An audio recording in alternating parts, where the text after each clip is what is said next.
This is our league, and this is your league. From the 55-yard line on CFL America Radio and the Sports History Network. This is a league of A's and BCs.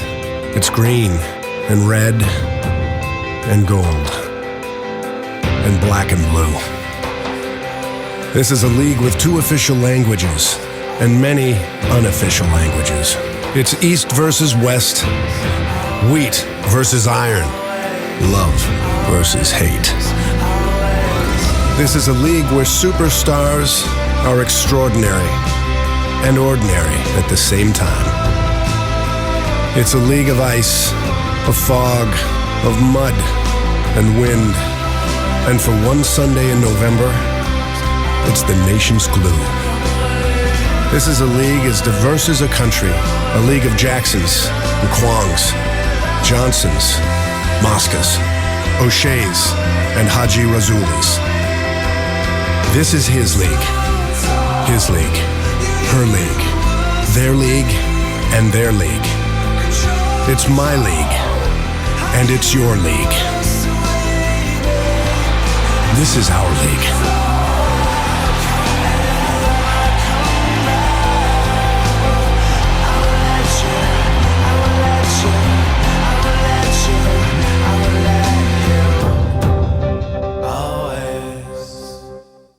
And welcome to From the 55-Yard Line here with Scott and Greg.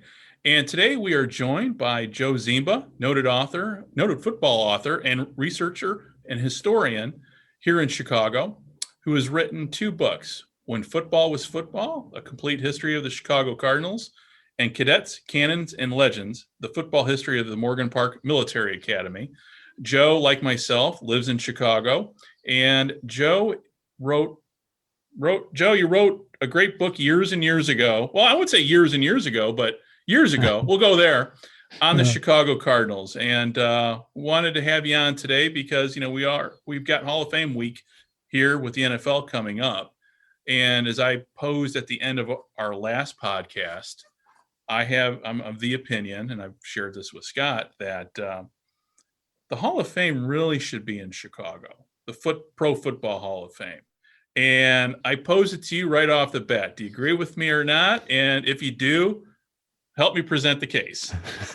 Greg and Scott, thank you. And boy, you start out with a tough one right away. So, but we enjoy that. If you look back at the history of pro football and the team started it, of course, we had what Chicagoans think is the East Coast, which was Ohio and Pennsylvania at the start of it. And then all the teams that were congregated right in the Chicago area. And there were several of them.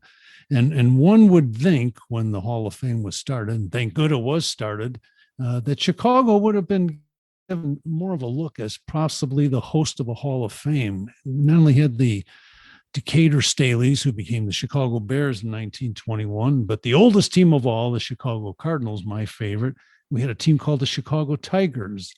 And the Hammond Pros right across the state line, when Hammond is closer than a lot of suburbs are to Chicago itself. We had Rock Island. So there's all sorts of teams right in the area that might have been given a little stronger look as to, hey, Chicago with the size of it and the history of it, and the teams that were part of the early NFL might have been a really a good reason to have a Hall of Fame in Chicago. And just this, the small amount of research or the homework I've done, getting ready for this. I mean, Chicago almost had sort of an international soccer vibe in the sense that, there are cities in Europe that, where soccer teams kind of grow organically. And that kind of seemed like what it was like in and around Chicago. I mean, it seems like there were just so many amateur teams that popped up. We had the professional teams and the semi-pro teams that were organized in the Chicago Football League. And you mentioned soccer in 1917. There was a strong bid to start a professional soccer league starting in Chicago. And even back in, I think, Charles Comiskey, the owner of the White Sox. But getting back to football, teams were on every block, and that's where the teams got their names. When we talk about the Racine Cardinals, which was the first name of the Cardinals, that name came because their headquarters of their president, Chris O'Brien, was on Racine Avenue.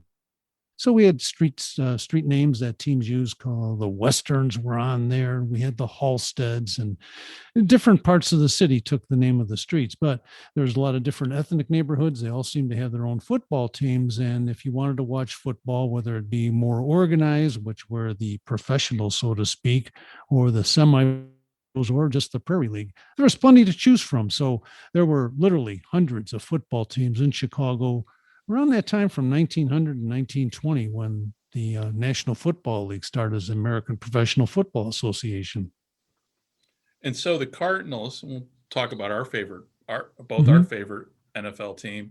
The Cardinals started, 20 years before the NFL was even founded. Can you tell us the story of kind of how that all came to be? And, I know you and I have had this talk, and at your presentations here in the city that I've gone to and where we met originally, there's that issue of what year were the Cardinals actually founded? Can you tell us kind of that whole story? Oh boy. Yeah. My favorite topic, besides the Cardinals themselves. If you look in any history book, you'll see that the Cardinals started in 1898.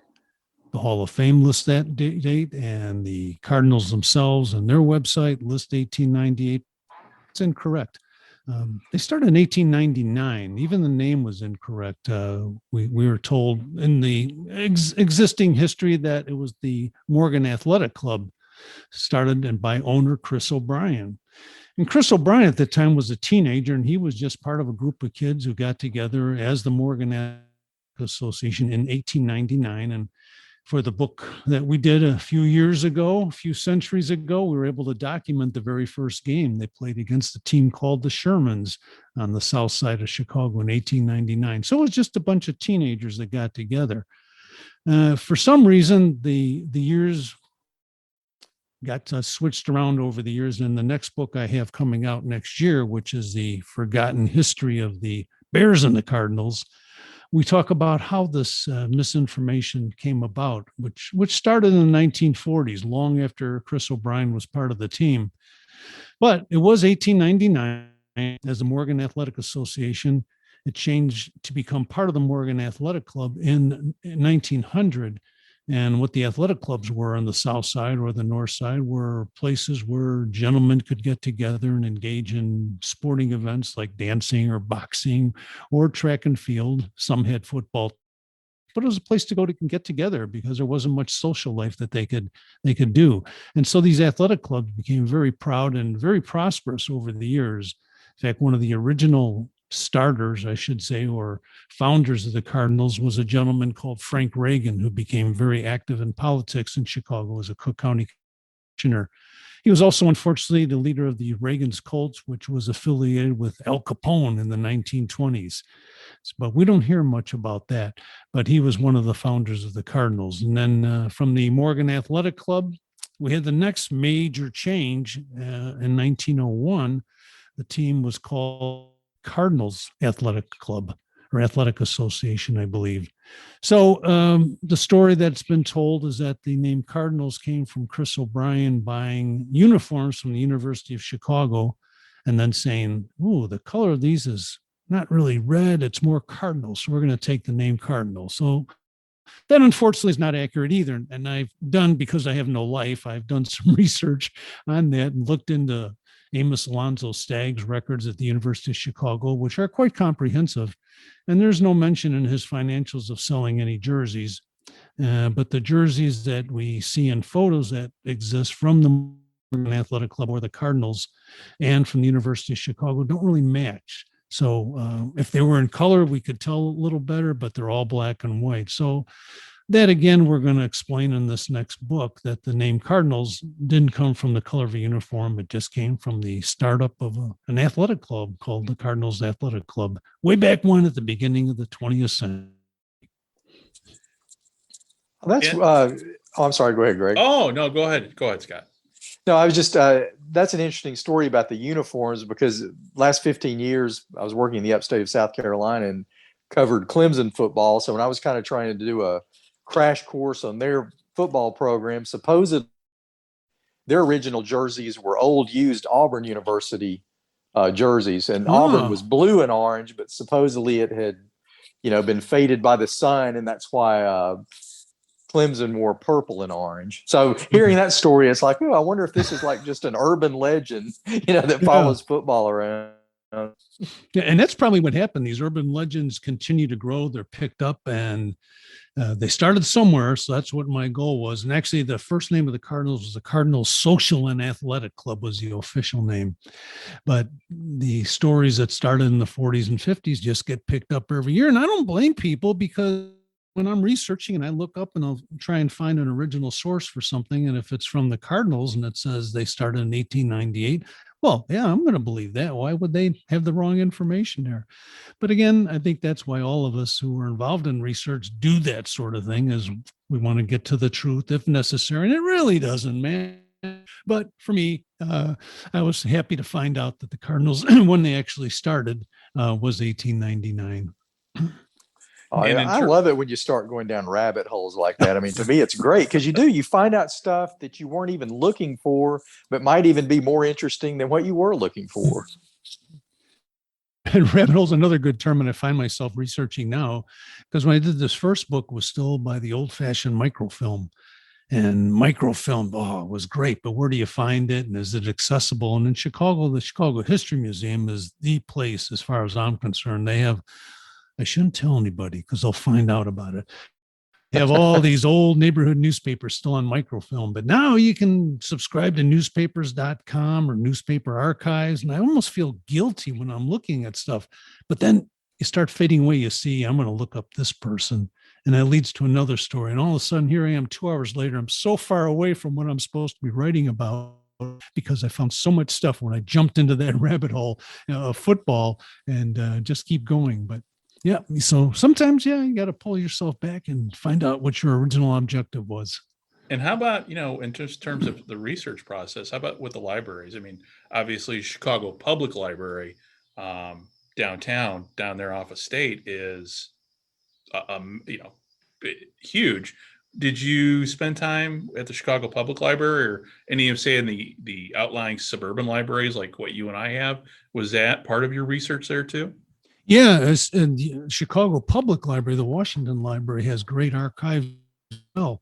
And it's so well organized that you can go in online and see what they have. But for this, both football, pro football books, my first one and this now my third book, I relied on, I'm looking for information on high schools and neighborhoods, and they have neighborhood files there, especially for Englewood High School, where the players that joined the NFL, another story about the high school players joining the league in 1925 for one game. And there's a big scandal, which we'll address pretty thoroughly in this next book. But the Chicago Library has, say, Cook County records and meetings of minutes going back to 20. So that was extremely helpful as well. And then the local libraries, I'm thinking, for example, Blue Island has microfilm of the local Blue Island papers that I've used. And even where I'm at in Frankfurt has some microfilm. But you look for the local libraries that might have that local paper that nobody else has. I use that a lot in my last book because it was about Chicago high schools, and you could go in there and look up games and verify games and scores that you might not be able to get elsewhere. So I do enjoy the old microfilm process, and I rejoice when I find something. I remember way back when I found out that first Cardinals game, I wanted to jump up and down, but had to be polite and observe the decorum and not scream and shout. And I said, wait, I wanted to tell someone I found the Titanic. I found when the Cardinals first started right here. And it was in the South Side Sun, a broad, what do they call it? A broad spread paper, which was probably about 3 feet high with a 4-point type that you had to read through every single line and hope they mentioned one of the football games you're looking for. So, but I behaved myself. You guys would be proud of me. And in the research, and there's so much to cover here, so I'm gonna maybe hit and miss on some stuff because questions are popping into my head as we're talking. So wasn't too long ago I was driving out here by Forest Park, driving by Proviso East or Proviso West, I can't remember. Yeah, anyway, it's one of the Provisos, and I pointed to the football field and my wife, and all I had was the audience was my wife. And I go, yeah, the Cardinals, the NFL Cardinals played a game there at Proviso. Now, of course, my wife really could have cared less, but it was just that, in terms of venues for that early NFL, the Cardinals, even before they even went to the NFL, there's a lot of football stadiums here in the Chicago area that are really historic. Oak Park High School being one of them, the one out at Proviso. Where the Cardinals, where did they make their home? And I know they are a South Side team. So on this, where have they called home in Chicago? I guess is kind of the general question I'm getting at. Oh, yeah, they had a few homes, but I love that you brought up Proviso because in the early 30s, the Cardinals played a game there to dedicate the stadium. And it was a big deal with bands and cheerleaders, and the whole town turned out to see this game with the Cardinals playing. Cardinals won fairly easily. But back to your question, when they started out playing, we always hear that they played at Normal Park way back when in 1900. In fact, you'll see that on a lot of the websites that have the history. But Normal Park wasn't built till 1915. But it's confusing because there was a second more Normal Park over on 59th and Halsted, I believe, which would have been about a mile or so east of where, or half mile from Racine Avenue, where Normal Park is today. So they played there. They played on a patch of grass called the Woods on Wood Street, I believe. For a while, they didn't have any stands. They would rope off the area and pass the hat around so the players could get paid, hopefully. They did play at Comiskey Park. As we talked earlier, Comiskey before the name changes, then went back to Normal Park, played in 1959 in Soldier Field one year when it was pretty much falling apart. But that was at the end of the Cardinals' reign, since they moved in March of 1960 to St. Louis. But they kept pretty much on the south side. A big controversy was in 1959 when the Cardinals wanted to move up to Dyke Stadium at Northwestern University, and prompted a lawsuit from George Hallis, who referred to some kind of agreement called the Madison Street Agreement from 1931 that the owner of the Cardinals, named Dr. David Jones at the time, and Hallis contracted that the Bears would not play south of Madison Street and the Cardinals would not play north of Madison Street. And Commissioner Burt Bell, he upheld that. And so the Cardinals were not allowed to move into the Northwestern field, and that prompted their move ultimately a couple months later to St. Louis. So that would have been one of the big changes. But they pretty much played at Comiskey Park from the late mid-20s all the way till 1958, except in 1930s, and this is a big one a lot of people don't know about, the Cardinals moved to Wrigley Field, the north side of Chicago. The south side fans couldn't believe it. But at the time, the Cardinals thought, move to Wrigley Field, maybe we'll get some of the big crowds that the Bears are getting. And crowds really weren't that big then. If they got 5,000 to 10,000, they were very happy for a pro football game. But the Cardinals moved there, and they leave in 1931, stayed through the entire decade before moving back to Comiskey Park. Never quite drew the fans. Unfortunately, they alienated their home base, who couldn't believe that their team was going up to the dreaded and sinister north side of Chicago. But that's what happened. So we had Comiskey Park and Wrigley Field and Soldier Field were the main ones, along with Normal Park, is where the Cardinals played throughout their history. And of course, this was during. Oh no, sorry. And this is during an era too. We're talking city stadiums. Chicago, public. We have public transportation in the city now, but back then, public transportation was literally everywhere. You had trolley cars, you had trains, you had the L. And I don't. Did the L all go all the way down to say 35th? It did. Yeah, went farther. It did go into the Englewood neighborhood where the Cardinals were at 63rd Street as well. And if memory serves me correctly, just even driving around, the L that we have now is just a shadow of its former self. There were many more branch lines back in the day, correct? Yes. Yeah, that's what I thought. So, back then, for a team to literally pack up and move to the other side of the city in this day and age, it's not a big deal. Teams do it all the time. But back then it was a huge deal because it wasn't easy to get from the north side to the south side. I mean, you had to make a few transfers along the way. Right. Yes. Yeah.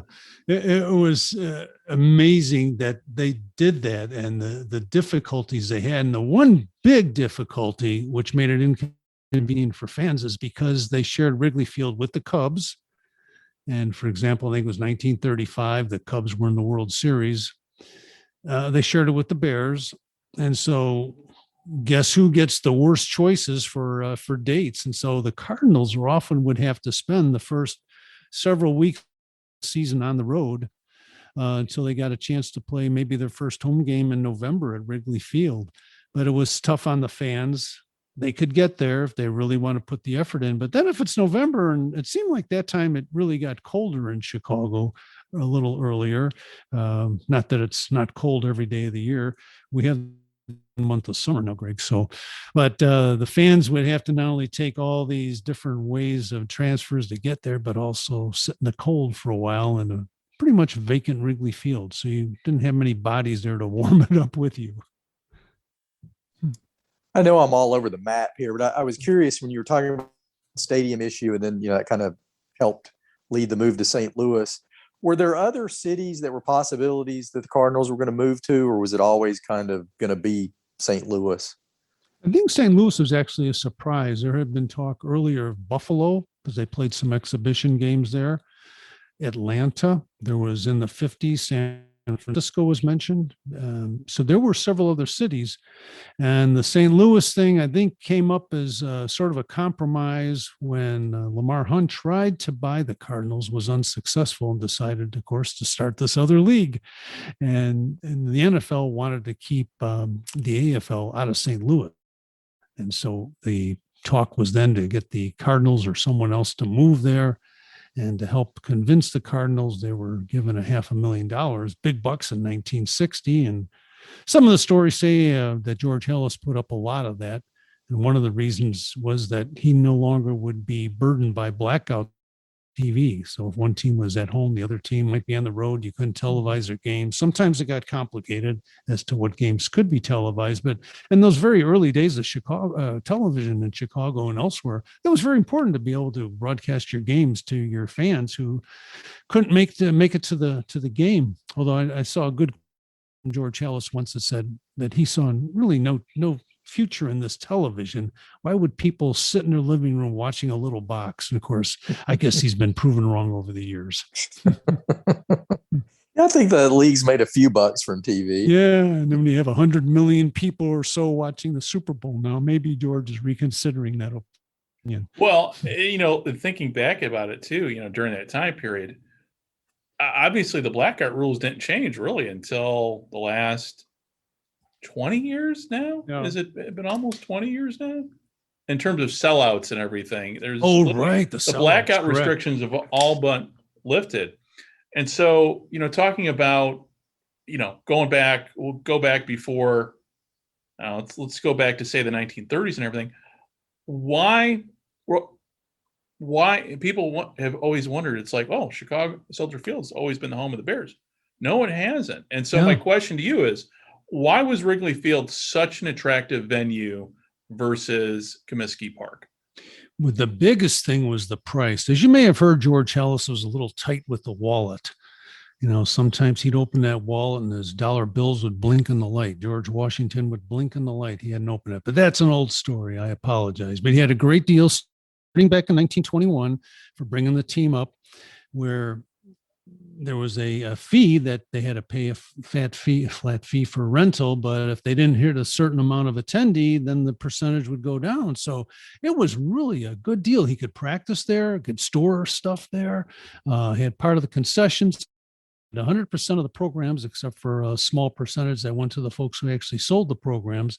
And that was really their only other opportunity for income, was attendance and selling your programs and the advertising in it. So quite interesting that he ended up there, but it was attractive, I think, from a money standpoint. Plus, as we mentioned earlier, the crowds were not that big the first 40 years or so of the NFL. And so Soldier Field, which had 127,000, I think, for a Notre Dame game there once, and the annual Chicago High School Prep Bowl would traditionally draw over 100,000. So the Bears might have looked microscopic out there, even if they had their big crowds of 10,000 in Soldier Field. So yeah, it was available. It opened up, I think, 1924 or so, and the Bears didn't really move there till, I'm thinking, 1971. So it was there, but by that time, Wrigley was, I believe, the smallest NFL stadium. So it moved him to look for a bigger spot. And of course, they were getting bigger crowds and it made it worthwhile. So I'm not sure what his contract was with Soldier Field, but it couldn't have been quite as attractive as it was with Wrigley Field. Right. And, back then, I mean, the Soldier Field we see now, and I'm not even going to get in my comments about the way it is now, but back when we were all kids, I mean, it looked so much different. It was truly, it was on par with, say, LA Memorial Coliseum in terms of not only attendance, but just the way it looked. I mean, it was a truly classical, I mean, it was a true, it was a Coliseum more than, and it was built for, I think, to try to attract the Olympics at one point, correct? It may have been, yeah, back in the 20s, yeah. Yeah. And so, talking about the Cardinals, the Cardinals trying to basically, when I read the Cardinals history, it always seems that they've been constantly searching for home in terms of whether it be at Normal Park, which is now a police station for those of people who don't know.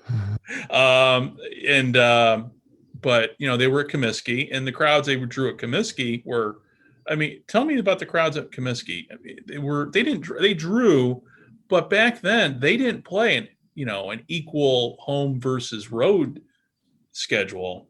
Explain to us in terms of how it worked for the Cardinals. I mean, they played a lot of their games on the road. They did a lot. And again, maybe it was unfavorable circumstances financially for them. They did draw some nice crowds in the 50s. They weren't getting what the Bears did, and their biggest crowd every year was the Chicago Bears when they visited Comiskey Park. So it just seemed that they were better off, because I've read a few times where the Cardinals could not make the guarantee for the visiting team.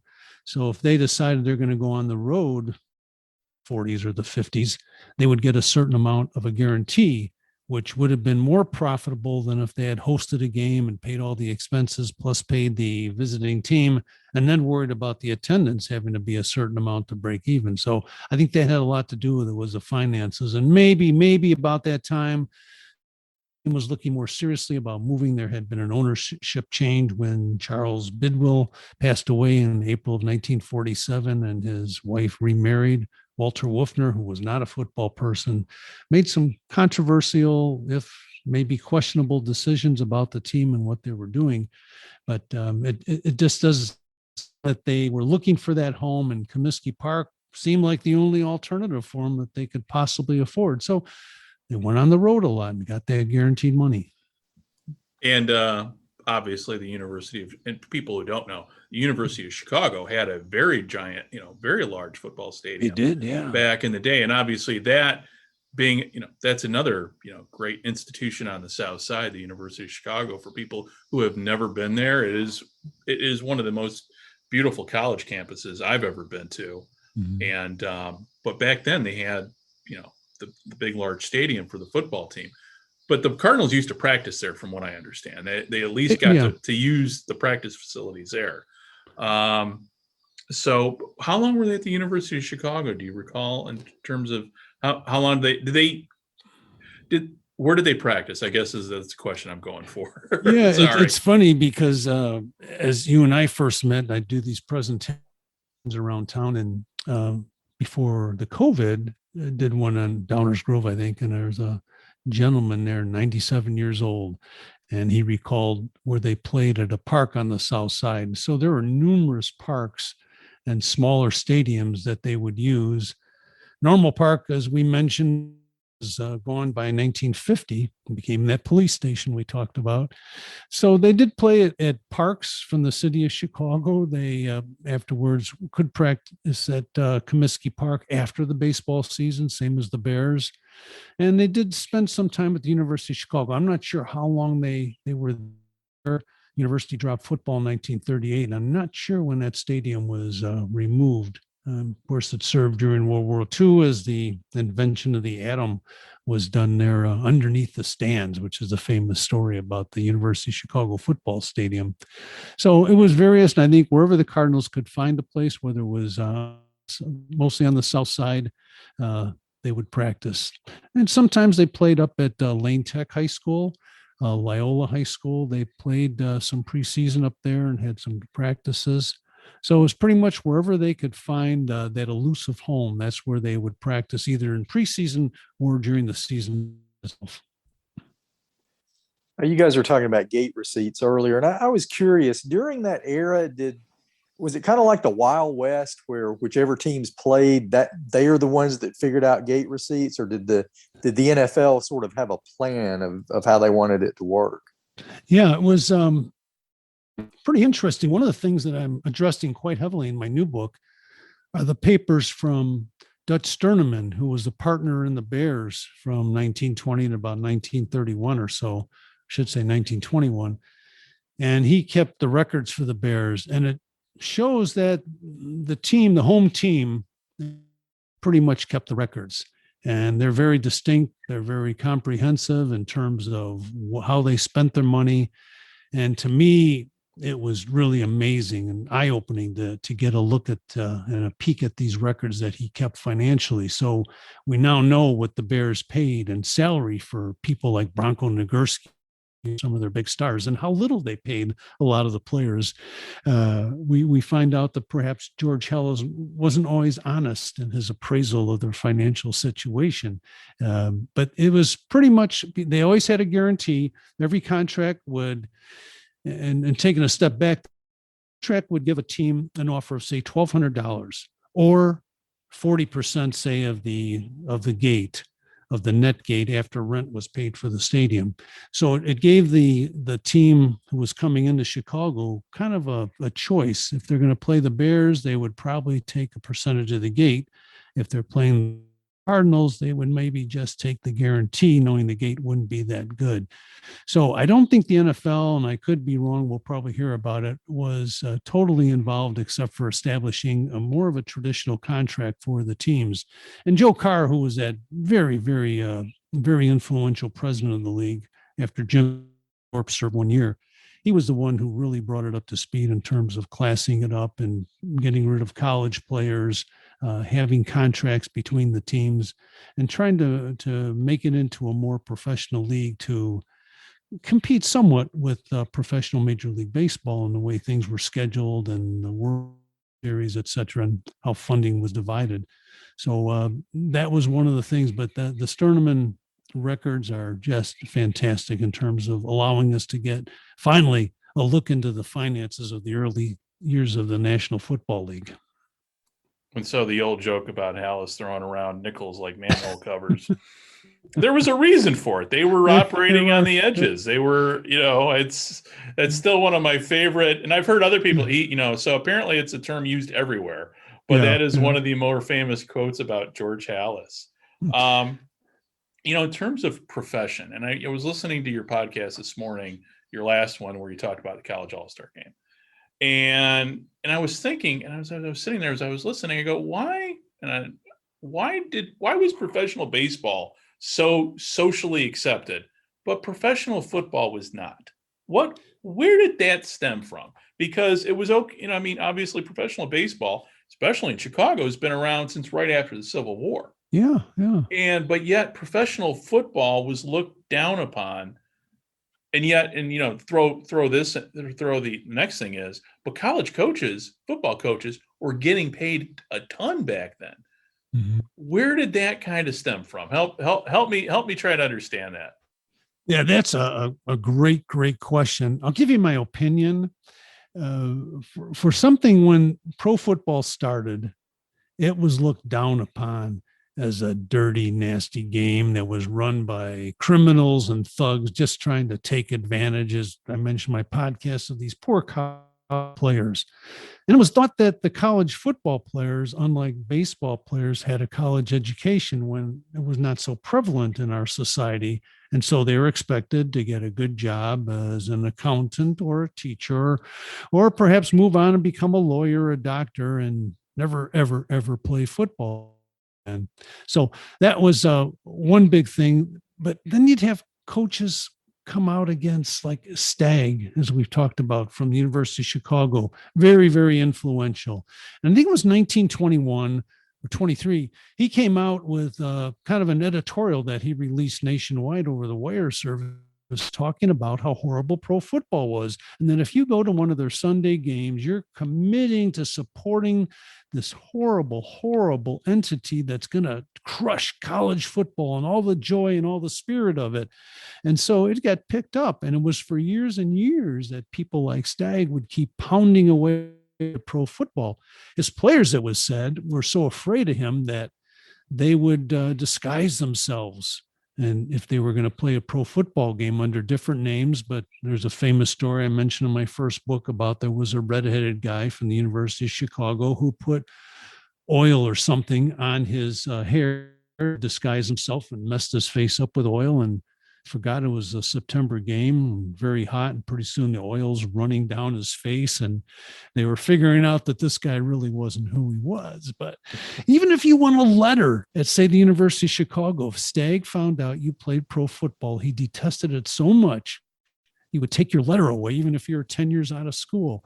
And so other coaches felt the same way. There's a guy named Hanley, Coach Hanley in Northwestern, who agreed with Stagg and just thought this pro football nemesis was horrible and it should be done away with. So my opinion is that the colleges were so afraid of the competition, which they need, and the crowds, it took, as I said earlier, about 40 years to even start matching what the colleges were drawing. I think it was a financial fear, not so much of anything else, but they would keep up this diatribe against pro football. And of course, we had a couple of hiccups along the way. One was the famous Taylorville, Carlinville game in Illinois, where guys from Notre Dame and Illinois played under assumed names, representing town teams, and they got caught. And the Packers, a lot of people don't know, were kicked out of the league at the first year they joined in 22 because they were using a college guy under an assumed name. They let the back in the next year. And then in 25, it was a big scandal when Red Grange came from the University of Illinois. His team had completed their schedule. George Hellis interpreted the fact that he would be eligible to play pro football, so we signed him the day after. And Chris Willis, who you had on a couple of weeks ago, did a phenomenal book on Red, which goes deeper, that said, some of these negotiations were going on well before he was actually signed by the Bears. But that was more ammunition for the college folks to say, oh man, these guys are picking away the cream of the crop, and they should have let Red Grange graduate with his class. And that's, again, another example of how horrible football is. And then the worst thing that could have happened was in 1925 when the Milwaukee Badgers played the Chicago Cardinals in Chicago, came to town with not enough players, and recruited 4 high school guys from Englewood High School. And when that got out, pro football was looking horrible and more horrible all the time. So I think that's a lot to do with it. Baseball, you weren't expected to go to college. Anybody could play who was good enough. It seemed to be the American way. It started after the Civil War, where football was this newcomer using college players, taking advantage of them for their own grubby deeds and trying to line their pockets with finances. My opinion, it was finances, and the colleges were going to do all they could to push back against the threat of pro football back there in the 20s and 30s.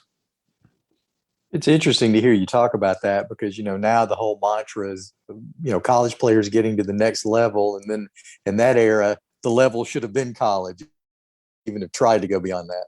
Yes, exactly. It makes you wonder what guys like Stagg and Zepke, back then would think of where college football is at now. Oh, wouldn't that be amazing? Yeah. Which in essence, college football players are going pro before leaving college, mm-hmm. and still playing college ball. And yes. It's a brand new world.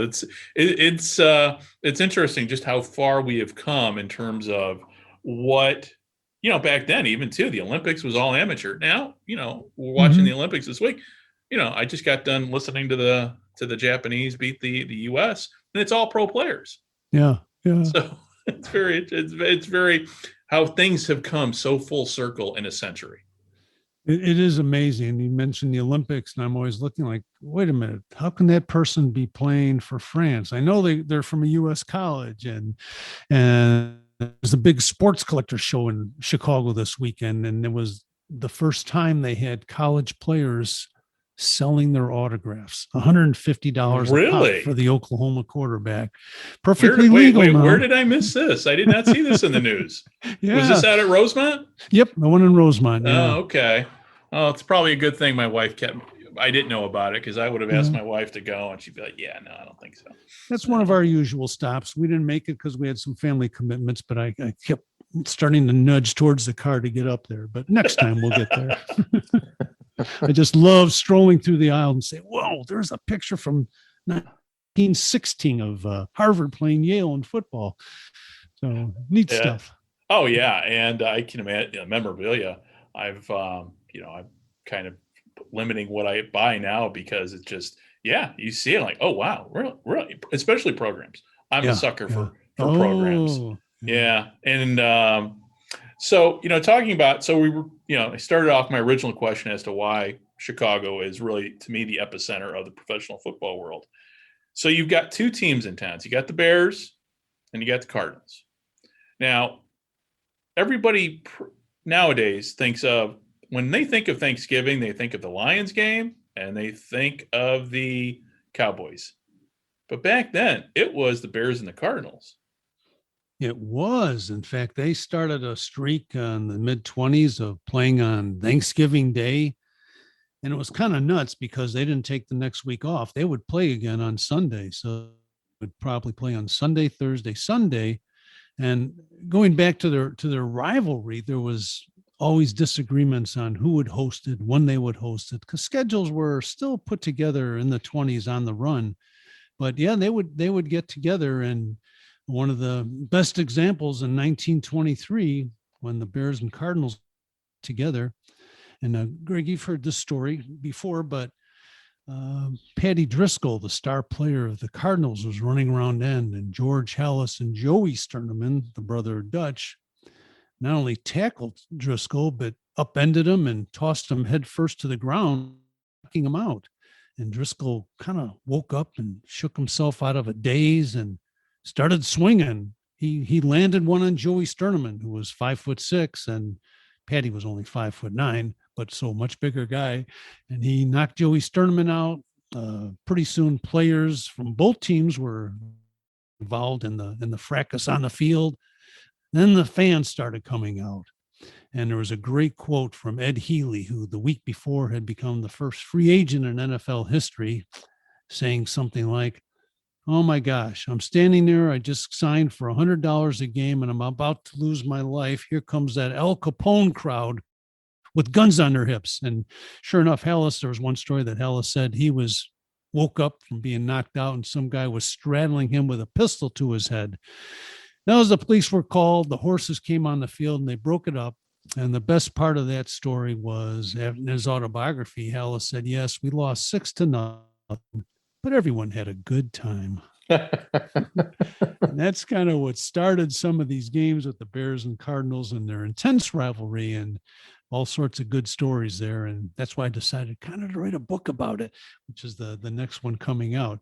So many fun things about how the two teams together, and we had fun-loving fans who would set fire to the bleachers if they weren't warm enough, snowballs and icicles being thrown at the players on the opposite team. So all good fun in Chicago back in those days. But that really was the start of the Thanksgiving rivalry. Before, as you said, the Lions or the Cowboys got involved later. Yeah. Well, I always look forward to every year when the Packers and the Bears play.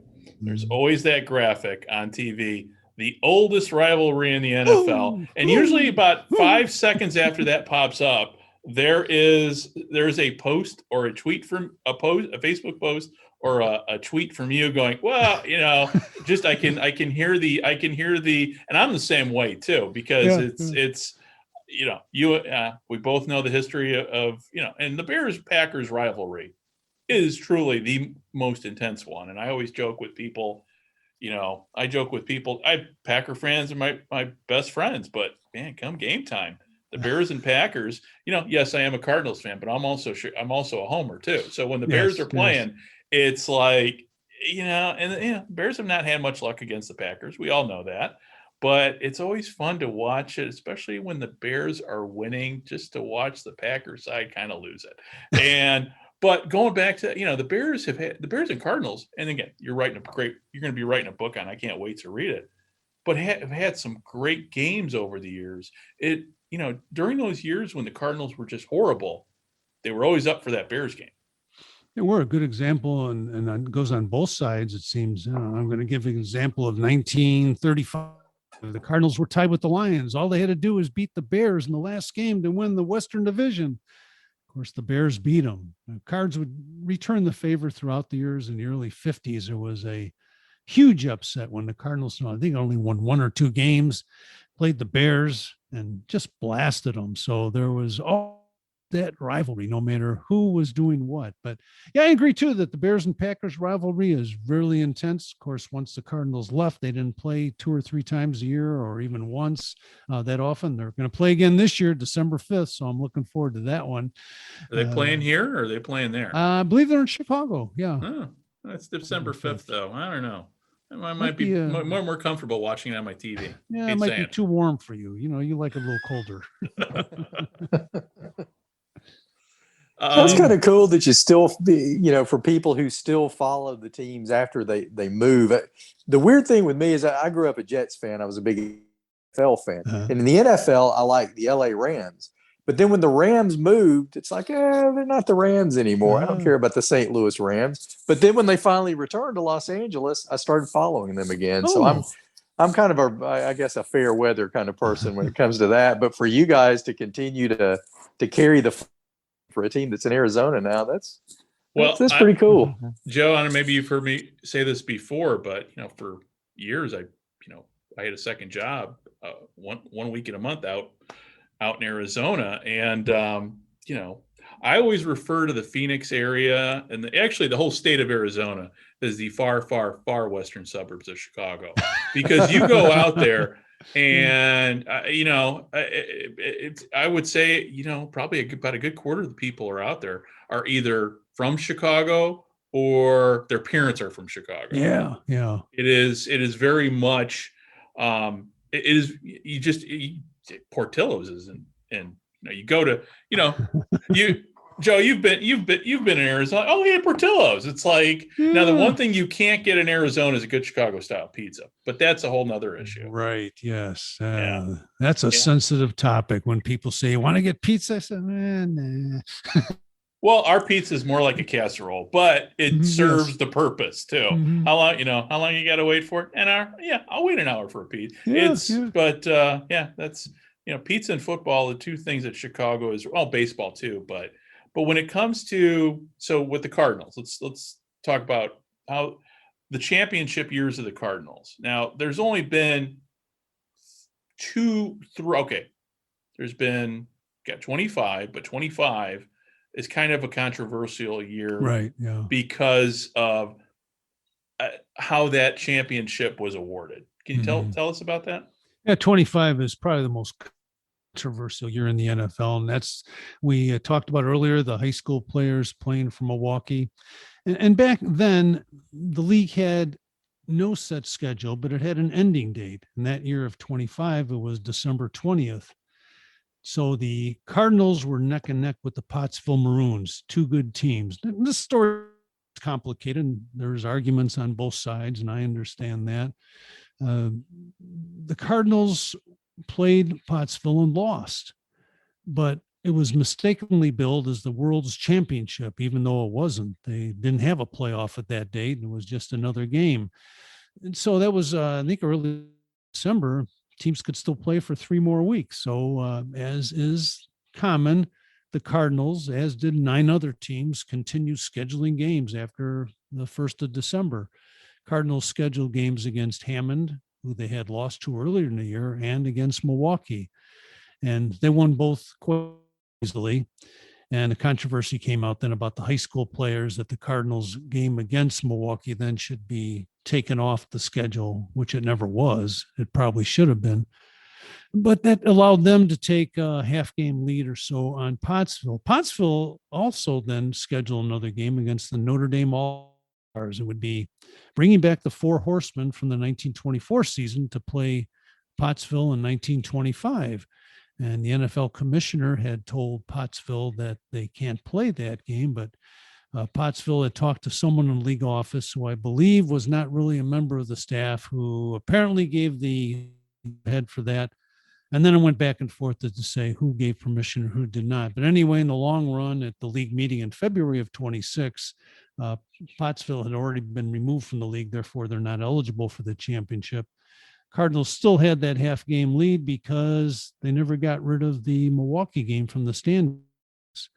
So controversy continued because Chris O'Brien, the owner of the Cardinals, refused the title when it was awarded him by vote of the owners of the National Football League. And that's how the league was decided with no playoff. They would vote as to who was the champion. Sometimes there was a controversy whether games were legal or not.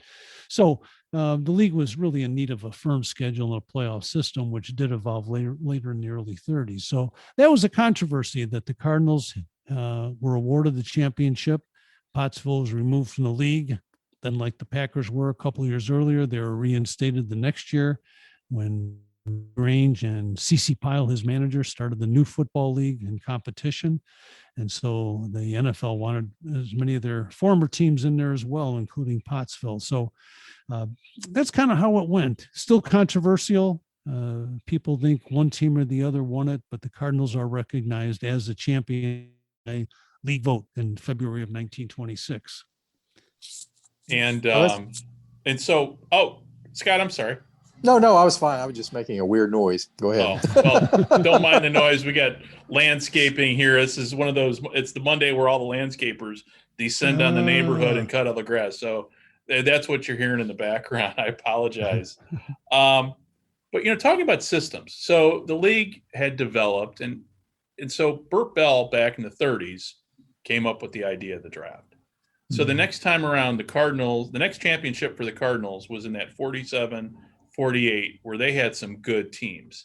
And so that team was developed through the draft, correct? In terms of it was, yeah.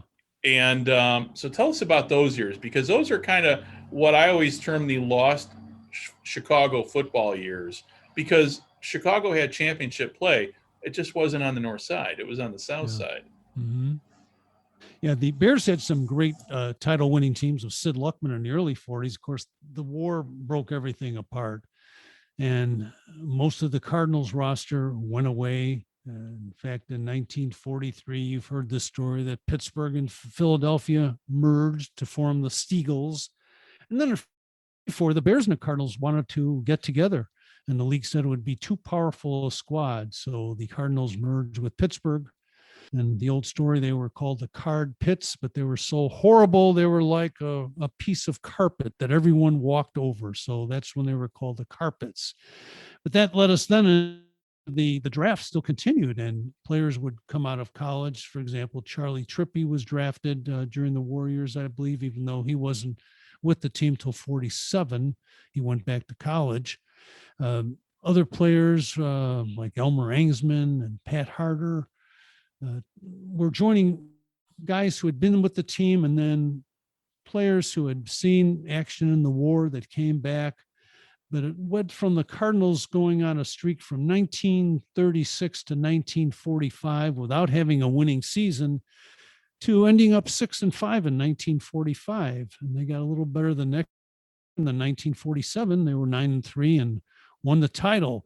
So they were overloaded with talent. They had, as we mentioned, not only the draft choices coming in, such as Charlie Trippi, but the veterans returning, plus the guys who had stayed with the team who maybe didn't qualify for service or had come back from service early.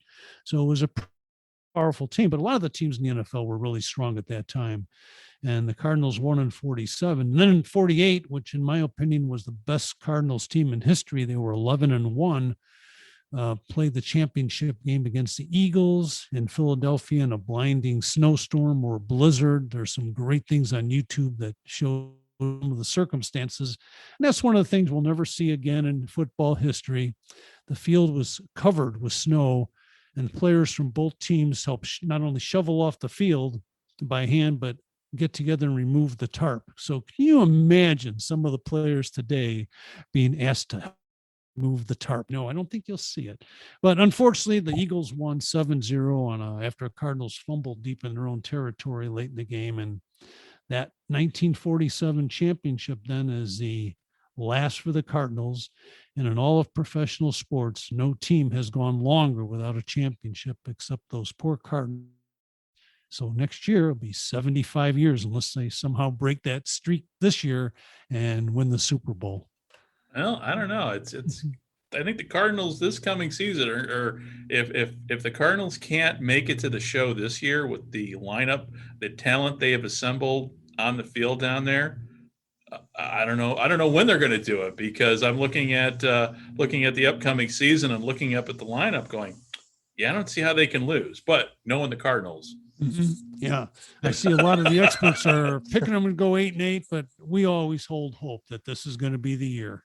And they're always, and it goes back to that rivalry with the Bears. I mean, the most famous game, I think, the Bears, at least in the modern era, was the Monday night game between the Bears and the Cardinals, and Denny Green lost it after the game, and that's still a great clip in terms of.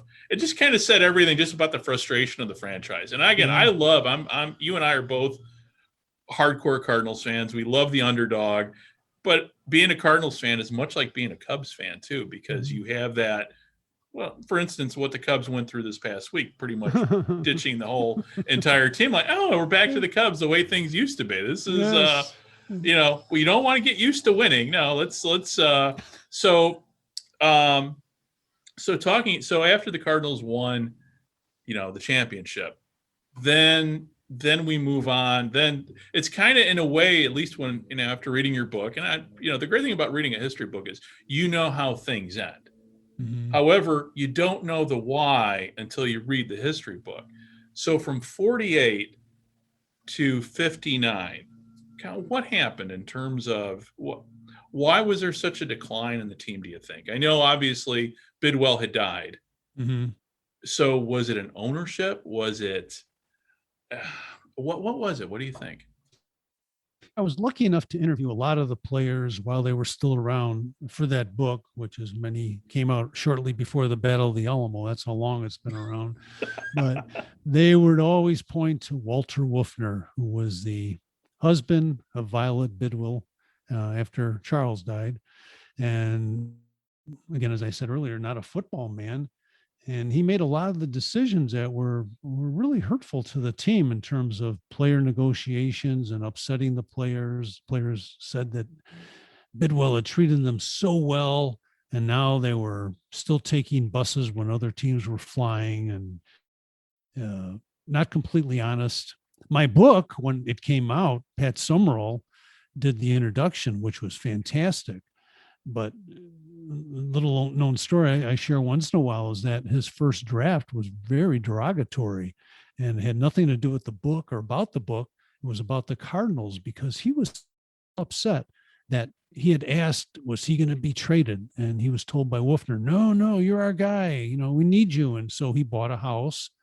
That was a big deal in the 50s. And then like a week later, he was traded. And he's had that short fuse burning all those years. And so the publisher had to ask him if he maybe just write something different about the team history and not about his own personal feelings. So I think a lot of the bad non-football men were involved with that. If I'm might be mistaken, but I believe the Cardinals in the 1950s were the worst decade ever in terms of win-loss percentage for an NFL team in history. And they didn't seem to do well either on drafting people. One player said that their drafting was done by reading magazines. And so they would read and see who might be one of the top players and then draft them. They weren't able to offer a lot of money because their attendance was very low and just didn't have the finances. So I think it was a combination of a non-football person being involved in football decisions, a lack of money, and then just going through all sorts of coaches during that decade. And as we know, Curly Lambeau was brought in after the Packers, and he had a disagreement. He came down from Green Bay, and he only lasted less than 2 years. And it was said that he didn't really have that much interest. He wasn't showing up for practices, etc. But they went through a lot of coaches. Coaches were real frustrated, didn't have the resources, I guess. And so that led to the Cardinals declining attendance and ultimately their move in March of 1960. And then there was also, I mean, they had talent. They had Ollie Matson. Mm-hmm. Yeah. And then there was that trade. And that trade was probably one of the worst trade. You would think for the amount of players involved, it would have benefited the Cardinals. Yeah. Yeah. But it didn't. Tell people about the trade. Yeah, the trade was a little bit of a surprise and was engineered by Pete Rozelle, who was working with the Rams at the time before he became the NFL commissioner, and managed to pry Ollie Matson loose, who was one of the leading rushers, receivers in the National Football League, a silver medalist at the 1952 Helsinki Olympic Games, well loved in Chicago, and traded for, I believe, 9 players, none of which ever made an impact with the Cardinals. And when you think, you talked about the Chicago Cubs trades last week, and a lot of people are saying, well, who'd they get for Bryant? Who'd they get for Rizzo? And you think, oh, they're 19-year-old rookies, or they're untested. And so I think the Cardinal fans are looking at that list and saying, what do we get for these guys? Well, there's supposedly a couple of starters there, but they never really panned out for the Cardinals. So yeah, there was were some talent there with the team throughout the 50s, but not enough talent. And then when they turned around and had that fire sale of Ollie Matson, and I think that really affected, again, attendance in their fan base, because the product putting on the field didn't seem like they were investing enough in the team, and to let a talent like that go.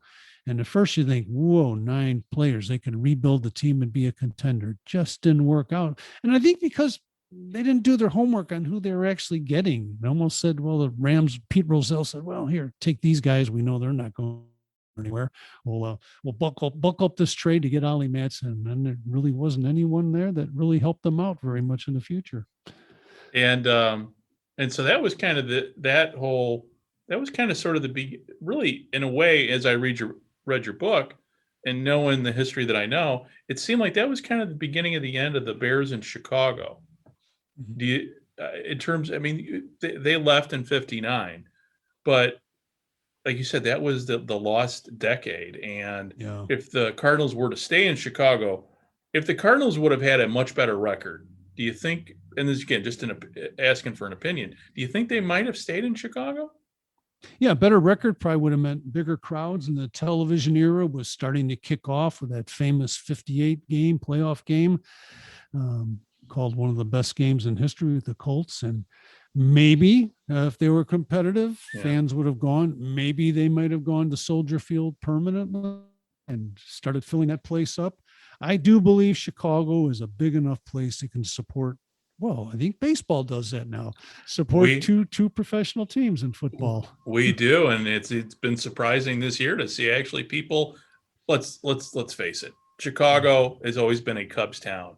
But when the White Sox are winning, it's nice to see people in the stands down on the South Side, because it's just so for whatever reason, the South Side has always been a harder draw than, say, the North Side. And obviously, I think you and I both know a lot of that has to do with the stadium, not the teams. Yes. The state, I mean, Wrigley Field it's an amazing place. For those who are listening, have never been to Wrigley Field, if you ever come to Chicago, it's really right up there on tops of, places to see. And really the best. Joe, have you ever been to Wrigley on an off day? Yes, years ago though. Yes, I did. Okay, so after the Cubs won the World Series, my bucket list thing was, okay, I need to get up and get a tour of Wrigley Field. And so my wife and I, April. Perfect. And it felt like a fall day. Really felt it was a football day. Got the grand tour of Wrigley Field and went all over. And it was really cool because not only did you get to go on the field and sit in the dugout and visit, I always say the ghost of sports live at Wrigley Field. Because if you look at our history, American sports history, Wrigley Field plays a major part in American sports history, both not only baseball, but football. And so when we did that tour, went into the visitors' locker room, the same visitors' locker room that had been used ever since the visitors' locker room had been built.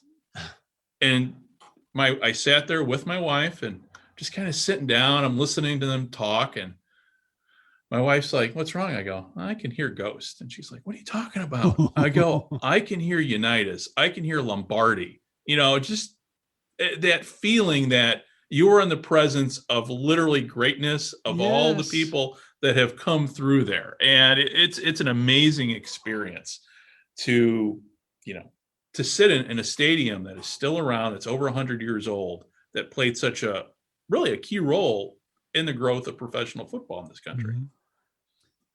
And so, and I'm sorry, I'm digressing here. We love I'm it. going down memory lane here. But so the Cardinals were at the 1950s, and so they went to Soldier Field. Was Soldier Field? Why did they go to Soldier Field in that last year? That's a great question. And I'm trying to figure that out myself, because Soldier Field was really, I'm going to use a bad word. It was a dump then. It was really falling apart. It wasn't used that much. It was used for the Pan Am games Right. around that time, I believe. But for football, it was tough. It was still that big horseshoe, as we talked about earlier, still held well over 100,000 people. But part of the contract that I saw, and again, we look at the Washington Library and some of the resources, I found a contract, the Cardinals, that the city of Chicago would agree to, or the Park District would agree to make certain changes in the field to make it more hospitable, if I said that word correctly, for football in the 1959. I always sensed that there was a little bit of not hostility between Comiskey Park and the Cardinals. Of course, in '59, the White Sox went to the World Series as well. I forgot about So that. Yeah. there may have been that the Sox didn't want to risk anything by having the Cardinals come in there. They had done that earlier, and it was like 1926 or 24, I forget, where they said the Cardinals couldn't use the stadium. Okay. And of course, and then 1926, the new league with Joey Sterneman had a team called the Chicago Bulls, believe it or not, that played and took Comiskey Park. But my just feeling is that maybe the Cardinals got a little better deal, being that they were Right. up for cash in 1959 to go to Right. Soldier Field, and hopefully that the changes that the Park District was going to make would be fulfilled. But after they left, I think the Park District tried to nail the Cardinals for costs that they had been promised that weren't paid. I'd have to look into that. And Yeah. that wasn't too hard to believe either. We Right. talk about George Chess being tight. In my second book about Morgan Park Military Academy, I found out what the Cardinals had a nice contract there to do their preseason training. Right. And, Yeah. I meant to mention that earlier in the show. I mean, so Morgan Park was, I mean, they did for years. They trained yeah, there. they were there, and they paid $2.50 per person per day for room, board, practice facilities. Cardinals forgot to pay the bill and they left. Oh my gosh. So it wasn't just George Ellis. And during that last season, the Cardinals played not only home games at Soldier Field, but they were also playing home games elsewhere, specifically Minneapolis. And it was that them just trying to figure out if they were going to move to Minneapolis, because this is right when the AFL was starting to form. Was this just a way to get more money from the gate? Yeah. In case, I think it was financial. They played 2 games in Minneapolis, both drew over 20,000, which was good for the Cardinals, and don't have the contract, but it sounded like it was a pretty sweet deal that they would go up there, and like they had done for some other exhibition games, and they would get a majority of the gate right off the top. So it would make it worthwhile financially for them to go to Minneapolis, and also could check out, and who knows, maybe they were looking at that as a possible destination for moving the franchise. Right. Well, and speaking of destinations, now people that are listening to this, and a lot of our listeners are in Canada. So a lot of them are playing. Okay, why are they talking about Chicago football? Your Canadian football podcast. So let people know here, and there are people who know, but there are a lot of people who don't know why the Chicago Cardinals factor into a little CFL history. if you could go, I'll cede the floor to you to lay out that history and for everybody who's listening north of the border. Yeah, let me give you a couple of fun stories. One would be 1953. Cardinals signed a halfback from Syracuse called Avitus Stone. Great running back, also a good punter. And so he reported to training camp. He had gotten a $200 bonus, believe it or not. And then a couple of days later, he asked for an advance of $500, which the Cardinals were glad to give to him. This is a promising young player.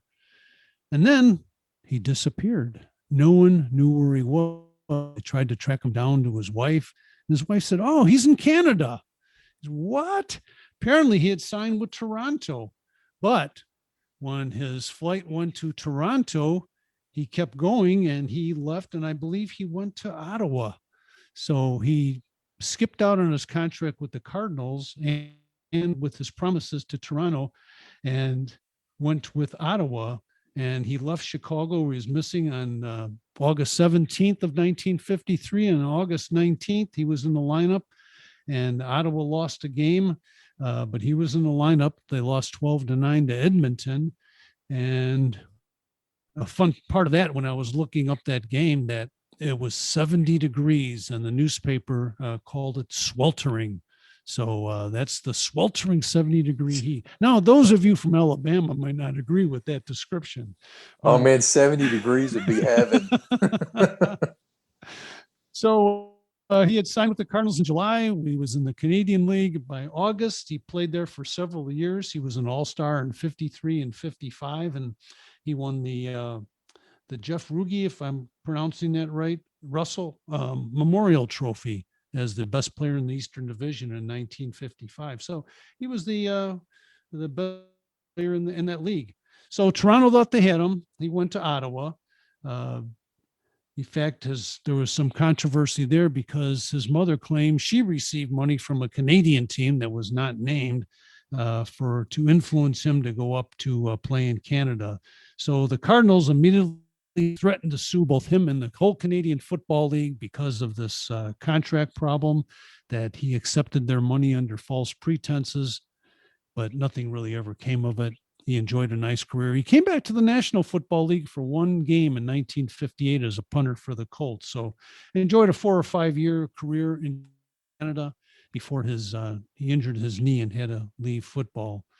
And he went on and lived until the year 2000. So he was one of the greats from Syracuse, and then, of course, was able to play in the Canadian League. So I think we made a nice tie in there. But I think the better story is in 1959, August 5th, the Cardinals decided to play Toronto in an exhibition game. And this was a fun one because teams had tried to play before and had not been able to agree on the rules. And in this game, they decided that if the Cardinals had the ball, there would be 11 men on the field on both sides.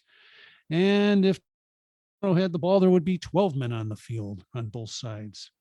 But the Cardinals, even before that, had traded one of their players, a guy named Jim Taylor, to the Hamilton Tigers the day before that game started. So there was some connection between the teams.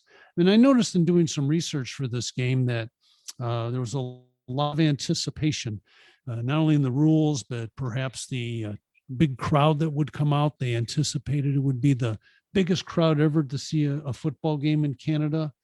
And some of the rules that were played would allow unlimited blocking, which was different in Canada at the time.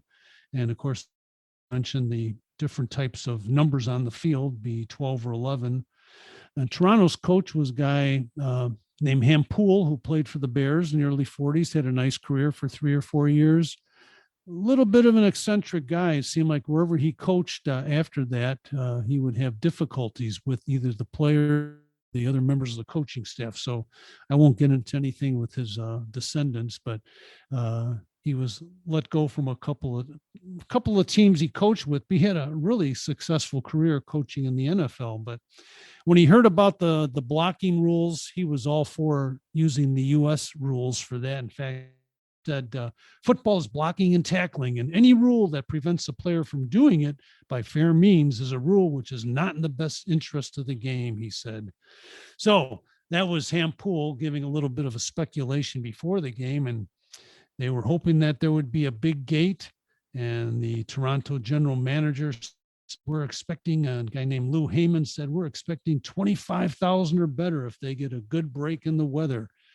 But this would be the first game by an NFL team up in Canada to play in nearly 10 years, and the first game ever in Toronto featuring an NFL team. But the teams did set a record for attendance. The Cardinals won 55-26, but what was the surprise was that the Cardinals fell behind the first quarter 13-1. And a quarterback named Ronnie Knox, who was supposedly on loan from the Bears, was just tearing the Cardinals apart. He was passing mad, had a great passing day. I think he was 23 of 26. But the overwhelming size of the Cardinals eventually took over and they won fairly easy. Knox completed 19 of 23 passes, for 219 yards. But the crowd was what was the big story. Almost 28,000 people showed up. And that was, of course, the biggest crowd to date to see a football game in Eastern Canada, and the greatest turnout for any preseason game in the history of the league. So the Cardinals won that game. A former Cardinal named Dave Mann, to continue our correlation between the two teams, he scored two of the touchdowns for Toronto. Of course, there was some criticism thereafter. One was traffic before the game. Said it took people, they were getting out of the cars. It sounded like Woodstock in 1969. They were getting out of their cars and walking the last mile to get to the game. They didn't get there till halftime. Because of the huge crowd. But the big thing was everybody made money. With 27,700 fans, the gate was $118,000. And the Toronto team paid 15% of the gate for rental to the Canadian National Exhibition, which is about $18,000. They paid expenses to the Cardinals for traveling and promotion, and that left $90,000 to be split between the two clubs. So the Cardinals were happy. They walked away with at least $45,000, and the only ones who were unhappy were those who had to walk a little bit to get to the game. Some interesting side notes was Cookie Gilchrist was playing for Toronto that day at linebacker, and the Windsor paper, I believe, said something that Cookie was outclassed in the Chicago Cardinal game, but has greater ability than he has so far displayed for the Argonauts. Of course, he became a quite a big name for himself in the NFL. So that was the big thing. We talked about quarterback Ronnie Knox, one of my favorite stories in all of football. He was a guy who went to 3 high schools because he couldn't find a coach he liked. He went to 2 colleges because he couldn't find a coach he liked. He left college kind of early. He was drafted by the Bears, didn't show up for practice or for meetings, so Hellas supposedly loaned him, actually fined him and dumped him. But in 1958 for Ottawa, he passed for 522 yards. And if I'm not mistaken, that's still the second most ever passing yardage that a quarterback has had in the Canadian Football League. But the next year, in 1959, about a month after his great game against the Bears, he left football. He was getting paid $1,250 a game, but he said he didn't like football anymore. He was going to become a poet, and he moved to Europe. So what a great story, Ronnie Knox. And therefore, I'll quit boring you about this game, but I was really excited to talk about it, that opportunity. Hey, I want to get a book of Ronnie Knox poetry now. Yeah. And then also, too, real quickly, just following on that, did the Bears and the Alouettes play that same year? I think they did play that year. Yeah. And they played a couple of seasons. And yeah, no, it's, when we had all this XFL talk going on for the last 4 months, and, I know everybody's Twitter feed is different. So I imagine yours is much different than ours. But when you had it's interesting. And this is where I always say history matters. And during the time period between the XFL talks to the time it ended, there was all kinds of discussion as to, well, you can't make, the CFL plays by different rules in this. And I'm like, well, there is a template. There is a starting point to figure this all out. Again, and then it's talking about when the NFL went to Canada for those exhibition games to kind of, to play. And, and so I always tell people, go back, especially on the American side, saying, hey, go back, read the history of those games. The game in Toronto is a good example. I did not realize that was at the time, the largest crowd to see a Canadian game. Yeah. And so history always, I love, we all love football history, sports history, and especially football history. And as the CFL, they're facing a lot of challenges, as you well know. Sure. But the history of the game, the history of, God, how many is it? It's over 60 years now, still is applicable to a lot of things today. Yes.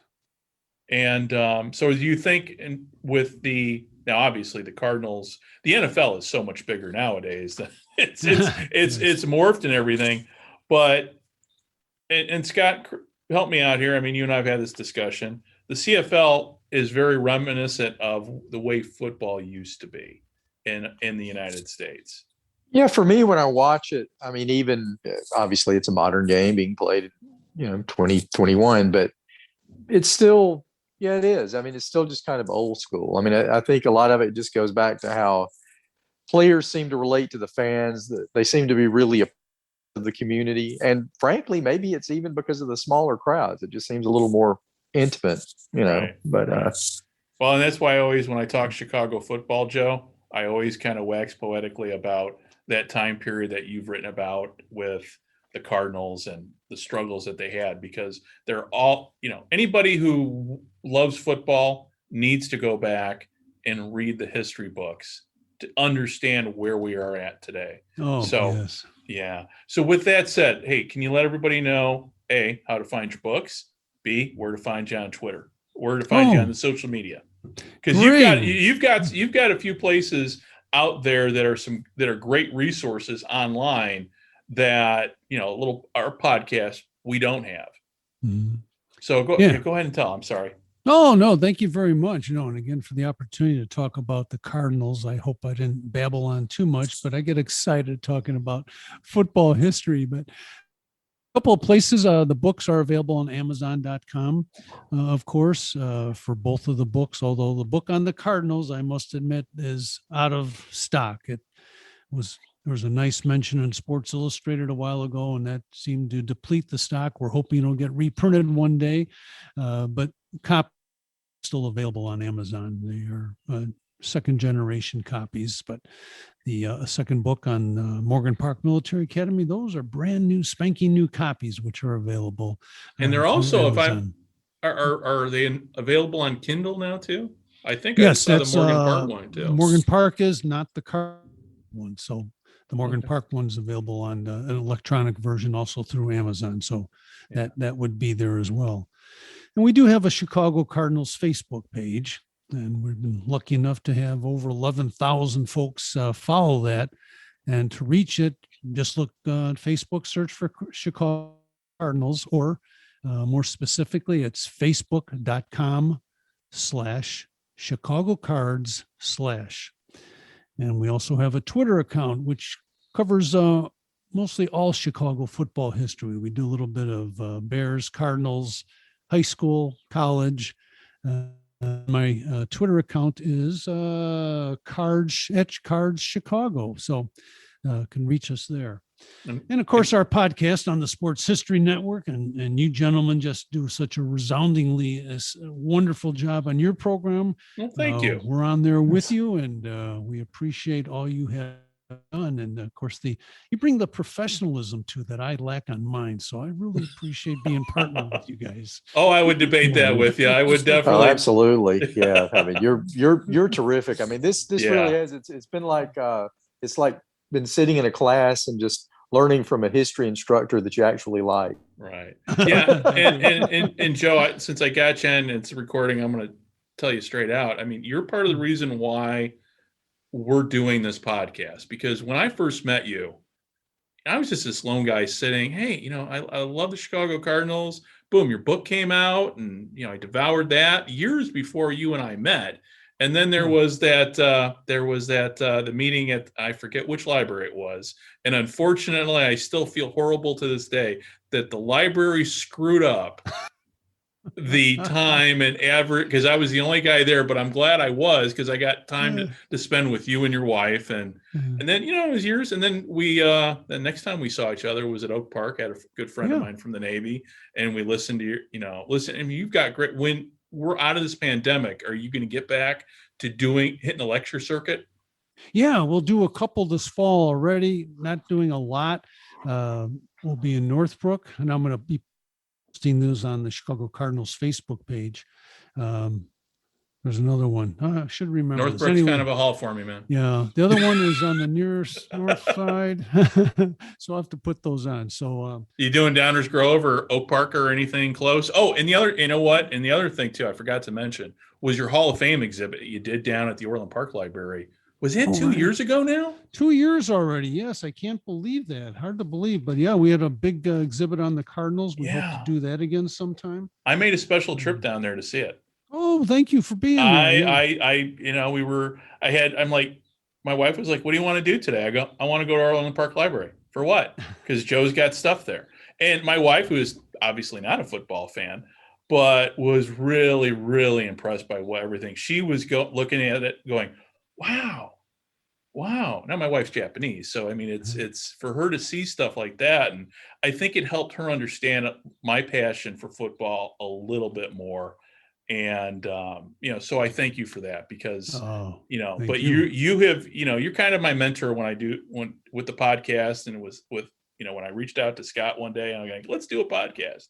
You are part of that reason for us doing what we're doing.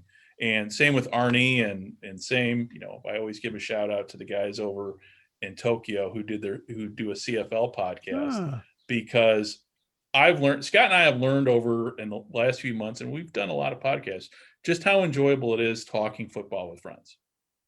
It is a blast. And again, thank you for the opportunity. I should mention, I just remembered, mainly because I looked it up, I'll be at the North Shore Public Library on September 20th. That's a Monday for the next program that we'll be doing. But yeah, we hope to do more programs throughout the year. Then next year, pick it up. And so at the Lincolnwood Library in November 16th.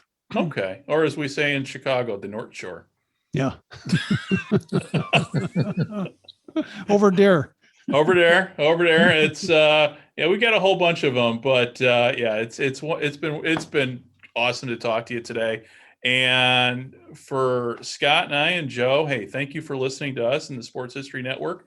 And if you haven't already, take a listen to Joe at When Football Was Football. It's on the same place you get all our podcasts. And Joe, you do 15-minute segments. I mean, you don't have the hour and a half show like we have, but you have specific, 15 to 20 minute lectures on different subjects. Like, I said earlier about the college all-star game. Mm-hmm. Yeah. What we try and do is do original research for each program. And so it's just me trying to put people to sleep with old football history, but trying to find something people may not know about. For example, we did one on Hugo Besdick, who was the only person to coach an NFL team as well as a Major League Baseball team. So little items that have popped up. I've not over listened to the that years. one. Yeah, it's one of the original ones. And Mats Tonelli, the one from the NFL to Baton back to the NFL. So little personalities there that probably always feel that it'd be great to talk to people about this and spend some time digging up some additional information. So yes, thank you. You're welcome. That program is on the Sports History Network, and it's called When Football Was Football. And lastly, when's the book coming out?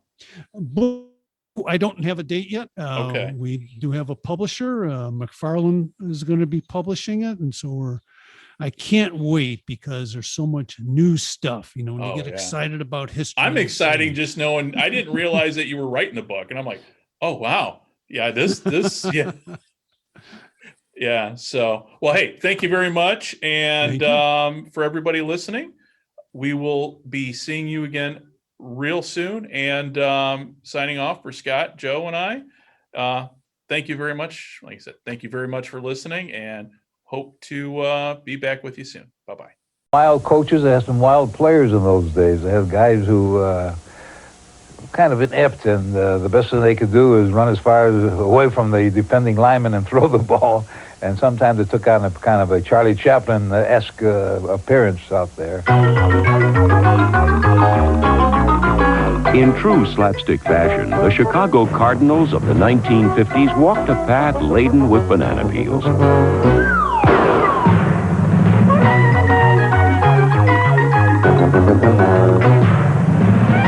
Footballs were thrown like pies, and there were chases worthy of the Keystone Cops.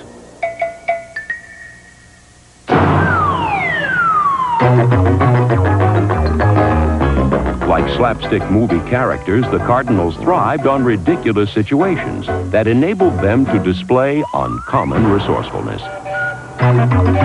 From chaos, the Cardinals created high comedy, and it was high comedy created in a low-budget environment. We didn't have very good equipment. The Cardinals at that time, the word class never came close to us. We rode the train to games, train to Cleveland, train to Green Bay, wherever we went. It was just it was not the big leagues. We played at Comiskey Park in those days, which was the home of the White Sox, so they used to sod the infield.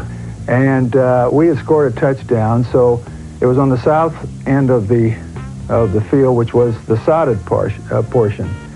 And Billy Cross went in to hold for Joe Gary. Well, the ball was snapped. Joe goes through the motion, makes a kick, and ref throws his hand up in the air. The stands all yell, and what had happened is that Joe had actually kicked a piece of sod had gone over the goalpost. And Billy Cross, I'll never forget, I happened to be looking at Billy, and the look on his face, because there he is still holding the ball. The team was usually left holding the bag during a decade in which they totaled a mere 33 wins. They boasted but one true superstar, halfback Ollie Matson, whose speed made him seem less a man than a force of nature. I can remember hearing him go by. It was like the windstorm going by. And I never heard anything like that before. He was just so fast that he created a breeze when he went by. Matson, number 33, was a rushing, receiving, and return threat, whose many talents would earn him a place in the Hall of Fame.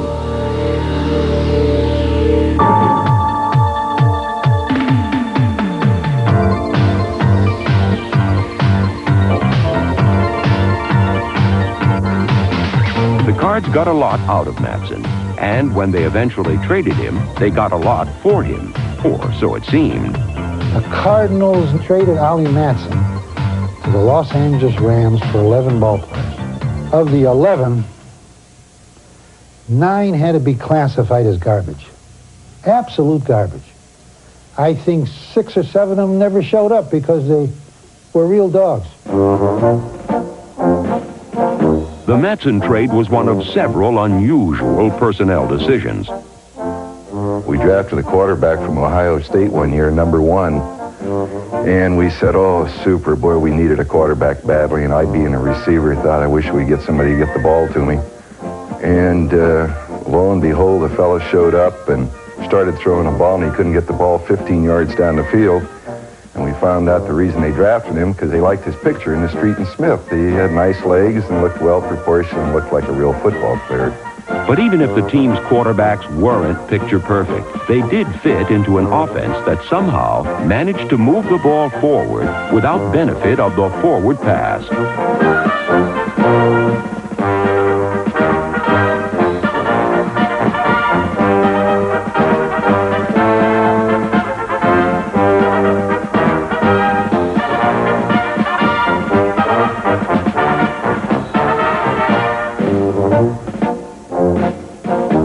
During the 1950s, sleight of hand was the Cardinals' trademark, and the tricks of their trade induced gasps of astonishment from an awestruck audience.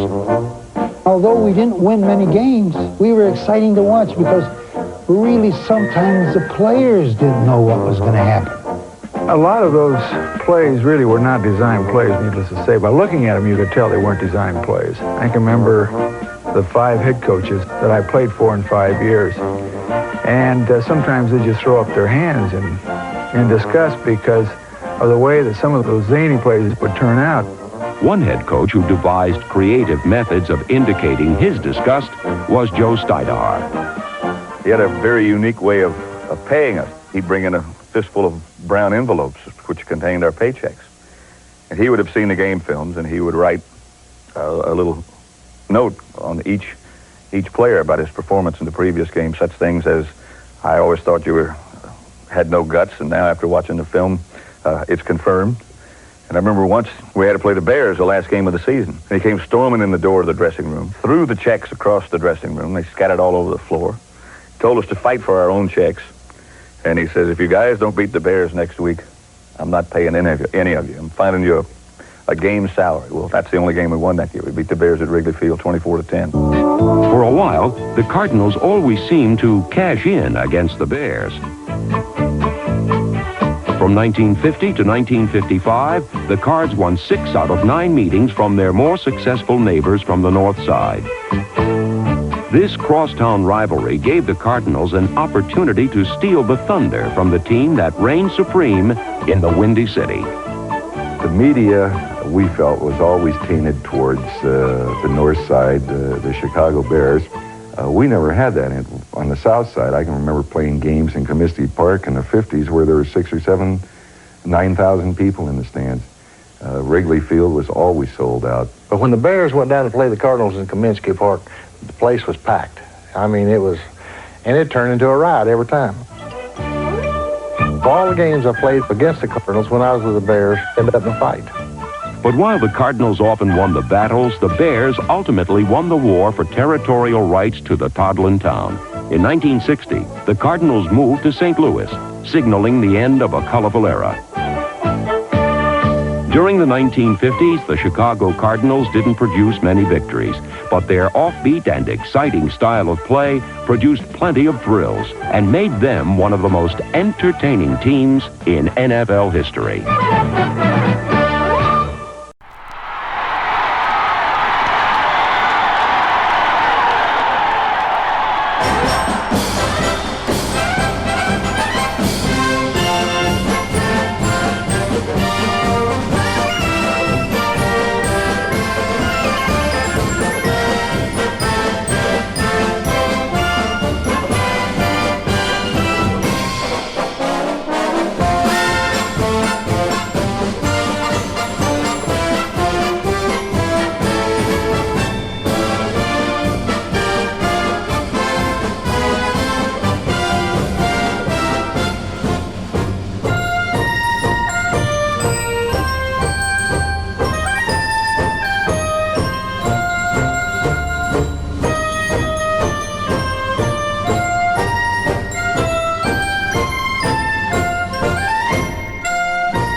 This podcast is part of the Sports History Network, your headquarters for the yesteryear of your favorite sport. You can learn more at sportshistorynetwork.com.